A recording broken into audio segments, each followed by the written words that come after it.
যুবরাজনগর মণ্ডলের উদ্যোগে উপতাখালী আখড়া প্রাঙ্গণ এলাকায় ভারতীয় জনতা পার্টির সদস্যতা অভিযান এবং আগামী দিনের প্রধানমন্ত্রীর মন কি বাত অনুষ্ঠানকে কেন্দ্র করে একটি সাংগঠনিক বৈঠক অনুষ্ঠিত হয়।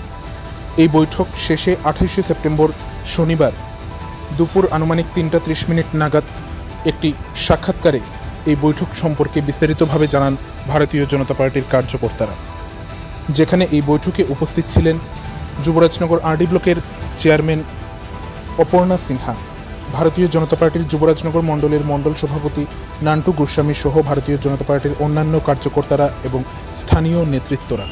নমস্কার, আমরা 57 যুবরাজনগর বিধানসভা মণ্ডলের পক্ষ থেকে আমরা এখানে সম্মিলিত হয়েছি। আমাদের মধ্যে উপস্থিত আছেন আমাদের জেলার সহসভাপতি মহাশয়, আমাদের যুবরাজনগরের আমাদের অভিযানে কনভেনার আমার মহাশয় এবং আমার এখানে আছেন সিনহা এবং আমাদের বিকাশ পাল, এছাড়া আরও মণ্ডলের সভা সদস্য আমরা আছি। আমাদের সদস্যতা অভিযান 2024 এই যুবরাজনগর মণ্ডলে ভালোই চলছে এবং সব কার্যকর্তা খুব সুন্দরভাবে অংশগ্রহণ করছে।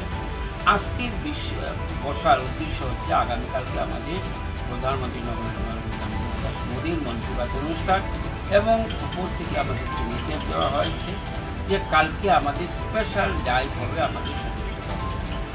আমরা এখন পর্যন্ত 13,500 অনলাইনে আমাদের সদস্যতা কাটা হয়েছে এবং আগামীকালকে আমরা টার্গেট নিয়েছি, আমরা সবাই সংকল্পবদ্ধ যে আগামী 50টা বুথে আগামীকালকে আমরা অনলাইনে আরও 2000 আমরা সদস্যতা কাটব এবং এই মন কি বাত এবং সদস্যতা অভিযান কীভাবে সাফল্যমণ্ডিত করে তোলা যায় এই উদ্দেশ্য নিয়ে আজকে আমরা এখানে সবাই বসেছি।